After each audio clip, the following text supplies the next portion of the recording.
semaine dernière, on vous a posé la question suivante en sondage. Quelles étaient les principales causes d'échec au changement que vous avez vécu en entreprise? En majorité, les gens ont répondu que la principale raison était le manque d'information et le manque de communication de la part des dirigeants. En second lieu, on a répondu que c'était la résistance au changement des employés.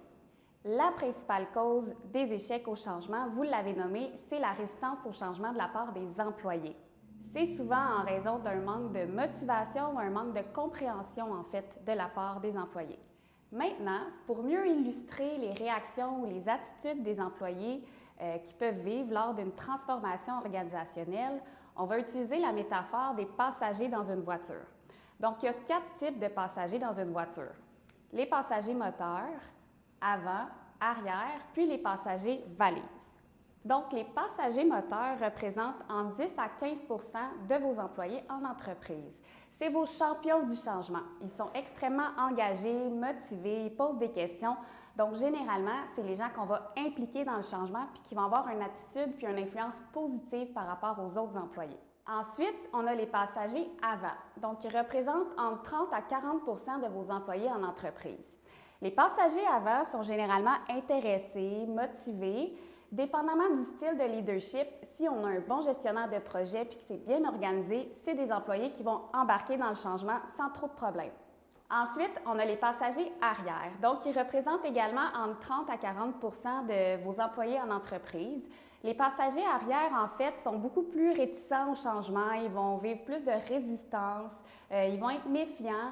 Donc, tout dépendamment de l'influence qu'ils vont avoir autour d'eux, si c'est positif ou négatif, ils vont soit avancer ou reculer malheureusement par rapport au changement. Finalement, on a les passagers valises. Donc, ça représente entre 5 et 10 des employés dans l'entreprise. Les passagers valises, malheureusement, c'est les personnes qui ne vont jamais embarquer dans le changement. Ils ne seront pas capables de se railler. Ils vont décrocher, puis bien souvent, il va y avoir des départs dans cette vague de personnel-là. Donc, vous comprenez maintenant pourquoi les employés sont les acteurs principaux dans un projet de changement organisationnel.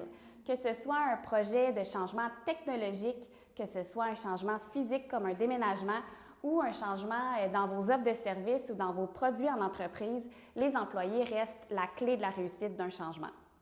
Sachez également que la résistance au changement, c'est complètement normal et que la majorité des employés vont en vivre quand on annonce un changement ou une transformation organisationnelle.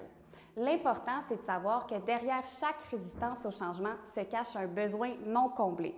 Dépendamment du profil de vos employés, si c'est des employés moteurs, passagers, etc., les besoins vont être différents.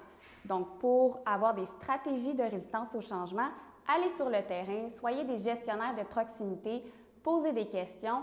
Privilégiez aussi les communications verbales et face à face plutôt que les communications par écrit ou par courriel. Donc voilà, j'espère que la capsule vous a aidé. Si vous envisagez mettre en place un projet organisationnel ou un changement dans l'entreprise prochainement, vous pouvez nous contacter pour des conseils. Ça va nous faire plaisir de vous aider.